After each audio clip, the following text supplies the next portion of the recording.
Welcome to GK practice class student. এটা তোমাদের 27 নম্বর class.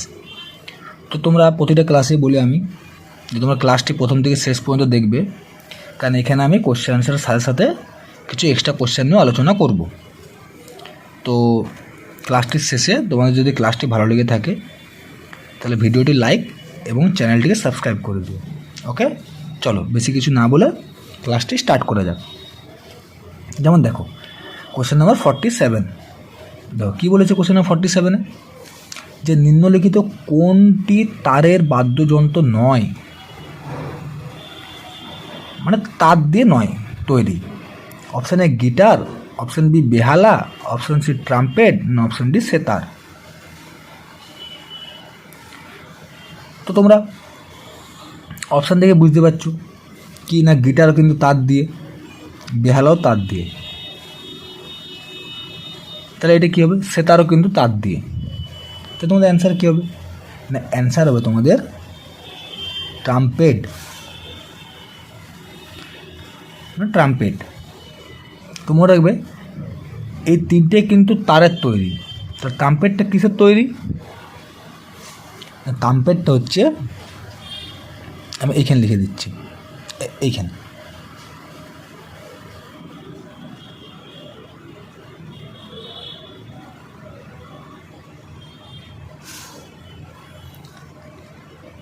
পিতল দিয়ে তৈরি। ওকে, চলো পরের প্রশ্নে আসা যাক। দেখো কোশ্চেন নাম্বার 48, দেখো কী বলছে, যে পাঁচশালা বন্দোবস্ত কে প্রবর্তন করেন। পাঁচশালা বন্দোবস্ত কে প্রবর্তন করেন। Option A Lord Wellesley, option B Warren Hastings, option C Cornwallis না অপশান ডি উইলিয়াম বেন্টিং। তো তোমাদের অ্যান্সার কী হবে, যে পাঁচশালা বন্দোবস্ত, না এটা তোমাদের অ্যান্সার হবে অপশান বি ওয়ারেন হেস্টিংস।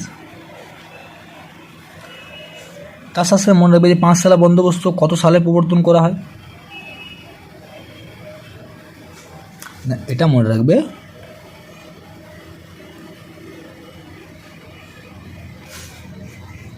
1772 সালে।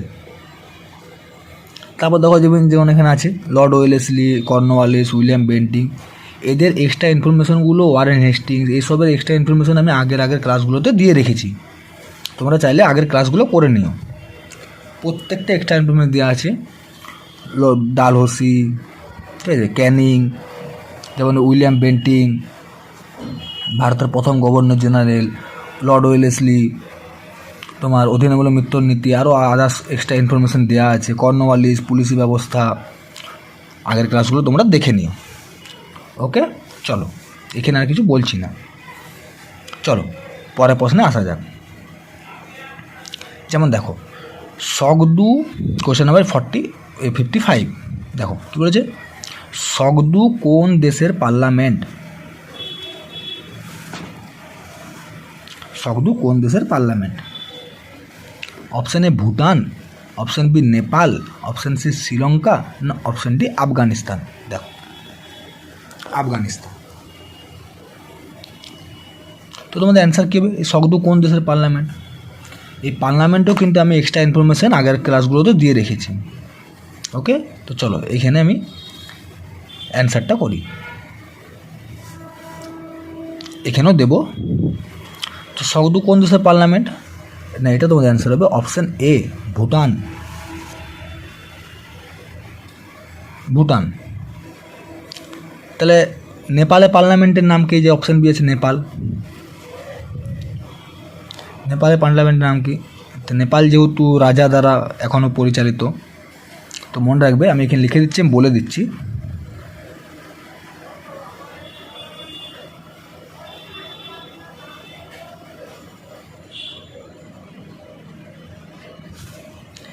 নেপাল হচ্ছে রাষ্ট্রীয় পঞ্চায়েত। শ্রীলঙ্কারটা লিখছি না, কারণ শ্রীলঙ্কারটা আমাদের যেহেতু পার্লামেন্ট বলে, ভারতের শ্রীলঙ্কাতেও পার্লামেন্টই বলে। ওকে, শ্রীলঙ্কা তো পার্লামেন্টই বলে। তারপর দেখো এখানে আছে আফগানিস্তান, বুঝতে পারছো না মনে হয়, দেখে নাও আফগানিস্তান। তো আফগানিস্তানের পার্লামেন্টকে কী বলা হয় না, আফগানিস্তানের পার্লামেন্টকে বলা হয়, আমি লিখে দিচ্ছি এখানে,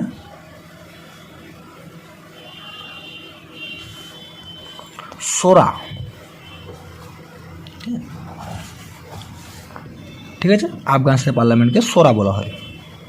শ্রীলঙ্কার পার্লামেন্টকে পার্লামেন্টই বলা হয়, নেপালের রাষ্ট্রীয় পঞ্চায়েত, আর ভুটানের সকদু।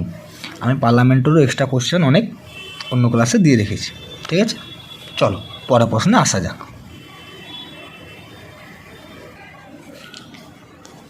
দেখো কোশ্চেন নাম্বার 56 কী বলে, দেখো ভারতের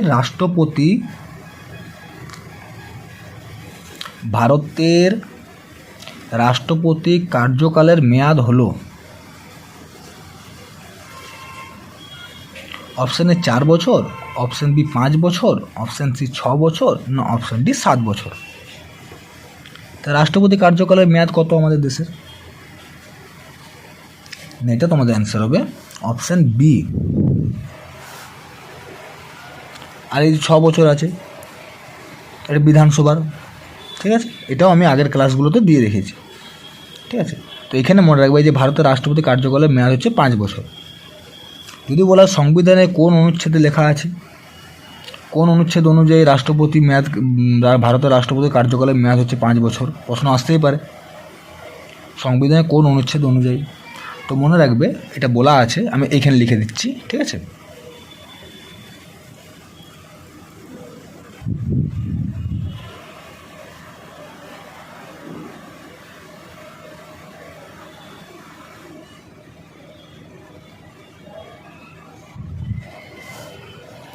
অনুচ্ছেদ 56 অনুযায়ী, মানে 56তে বলা আছে যে ভারতের রাষ্ট্রপতি কার্যকালের মেয়াদ হলো 5 বছর। ওকে, চলো পরের প্রশ্নে আসা যাক। দেখো কোশ্চেন নাম্বার 59 দেখো কী বলেছে, দেখো কোশ্চেন নাম্বার 59-এ যে বিশ্ব বন্যপ্রাণী দিবস কবে পালন করা হয়? বিশ্ব বন্যপ্রাণী দিবস option A 3 March, option B 18 March, option C 21 March, না অপশান ডি 22 মার্চ। তো বিশ্ব বন্যপ্রাণী দিবস কবে পালন করা হয়? না এটা তোমাদের অ্যান্সার হবে option A 3 March. Okay, 3 March, sorry. চলে এসো পরের কোশ্চেনে। দেখো কী বলেছে, অপারেশন জিরো আওয়ার কোন আন্দোলনের সাথে, এটা সাথে আছে, ঠিক আছে, কোন আন্দোলনের সাথে সম্পর্কিত অপারেশন জিরো আওয়ার? দেখো কী আছে, অপশান এ অসহযোগ আন্দোলন, অপশান বি আইন অমান্য আন্দোলন, অপশান সি ভারত ছাড়ো আন্দোলন, না অপশান ডি কোনোটি নয়। তো তোমাদের অ্যান্সার কী হবে? না এটা তোমাদের অ্যান্সার হবে অপশান সি ভারত ছাড়ো আন্দোলন। তো এর সাথে মনে রাখবে যে অপারেশন জিরো আওয়ার এটা কেন চালু করেছিল ব্রিটিশ সরকার? আমি বলে দিচ্ছি মুখে, কারণ এই ভারত ছাড়ো আন্দোলনের নেতাদের গ্রেপ্তার করার জন্য অপারেশন জিরো আওয়ার চালু করা হয়েছিল। আমি এখানে লিখে দিচ্ছি।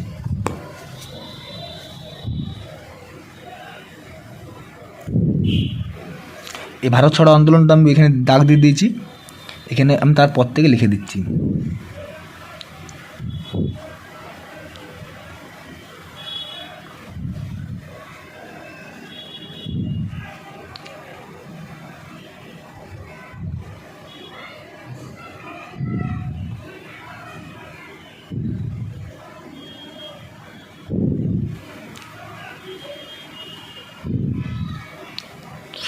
চালু করে, ঠিক আছে, এই ভারত ছাড়ো আন্দোলনের নেতাদের গ্রেপ্তার করার জন্য এই অপারেশন জিরো আওয়ারটি চালু করে ব্রিটিশ সরকার। ওকে, তারপরে দেখো অসহযোগ আন্দোলন আছে, আইন অমান্য আন্দোলন আছে, এগুলো নিয়ে আমি কোশ্চেন অ্যান্সার আগের ক্লাসগুলো তো করেছি। ওকে, চলো পরের প্রশ্নে আসা যাক। দেখো কোশ্চেন নাম্বার 51, ভিপিএনের পূর্ণ রূপটি হলো, মানে ভিপিএনের পুরো নাম কি? ভিপিএনের পুরো নাম কি? কি আছে? অপশান এ দেখো virtual public network, option B virtual partner network, option C virtual private network, না option D virtual packet network. তো তোমরা অপশান দেখে বুঝতে পারবে যে ভিপিএনটা কী কাজে লাগে আমাদের। পাবলিক তো নয়, পার্টনার তো নয়, প্যাকেট সিস্টেম তো নয় প্যাকেজে, তাহলে অ্যান্সার কী হবে? না option C virtual private network. Okay, চলো পরের প্রশ্নে আসা যাক। দেখো কোশ্চেন নাম্বার 52,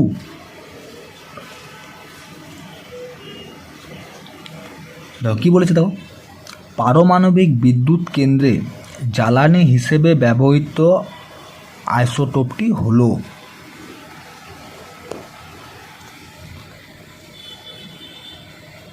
আইসোটোপটি হলো option A U-235, option B U-238, option C U-233, না অপশান ডি U-239। তো তোমাদের অ্যান্সার কী হবে?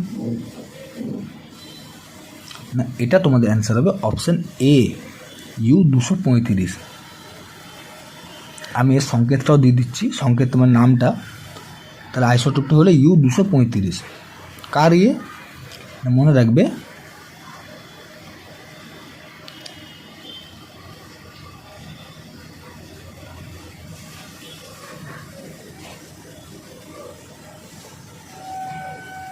ঠিক আছে, U-235 মানে ইউরেনিয়াম 235। ওকে, চলো পরের প্রশ্নে আসা যাক। দেখো কোশ্চেন নাম্বার 63, দেখো কী বলে, দাও পশ্চিমবঙ্গে উত্তর থেকে দক্ষিণের দূরত্ব কত? অপশান এ 400 কিমি, অপশান বি 600 কিমি, অপশান সি 700 কিমি, না অপশান ডি 800 কিমি উত্তর থেকে দক্ষিণে। তো তোমাদের অ্যান্সার কী হবে? না এটা তোমাদের অ্যান্সার হবে অপশান বি 600 কিমি। উত্তর থেকে দক্ষিণ হচ্ছে 600 কিমি। তো মনে রাখবে যদি এটা উত্তর থেকে দক্ষিণ না দিয়ে পূর্ব থেকে পশ্চিম দিত, যে পশ্চিমবঙ্গের পূর্ব থেকে পশ্চিমের দূরত্ব কত, তো আমি এইখানে লিখে দিচ্ছি, ঠিক আছে।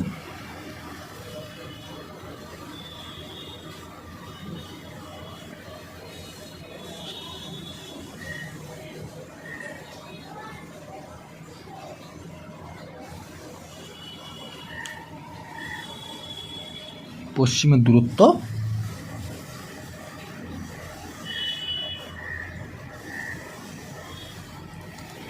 324 কিমি। ওকে, পূর্ব থেকে পশ্চিমের দূরত্ব 324 কিমি, তার মানে 300, কারণ অপশানে তো এরকম 400, 600, এরকম 500, 300 এরকম থাকবে। তো মনে রাখবে পূর্ব থেকে পশ্চিমের দূরত্ব হচ্ছে 324 কিমি মানে 300, আর উত্তর থেকে দক্ষিণের দূরত্ব হচ্ছে 600 কিমি, 623। ওকে, তো আজকের মতো এখানেই। তোমাদের যদি ভিডিওটি ভালো লেগে থাকে তাহলে ভিডিওটি লাইক এবং চ্যানেলটিকে সাবস্ক্রাইব করে দিও। আমি পরের ভিডিওতে পরের ক্লাসে আরও এক্সট্রা ইনফরমেশান দিয়ে ক্লাসগুলো করাবো। আর যেগুলো এক্সট্রা ইনফরমেশন 2বার 3বার করে আমার দেওয়া আছে সেগুলো আমি বলে দেবো পরের ক্লাসে, যে কোনগুলো কোন ক্লাসে কোন এক্সট্রা ইনফরমেশানগুলো দেওয়া আছে। তো তোমরা সেগুলো তোমাদের দেখে নিও, আর যেগুলো এক্সট্রা ইনফরমেশন দেওয়ার সেগুলো আমি অবশ্যই দিয়ে দেবো। ওকে, চলো আজকের মতো এখানেই।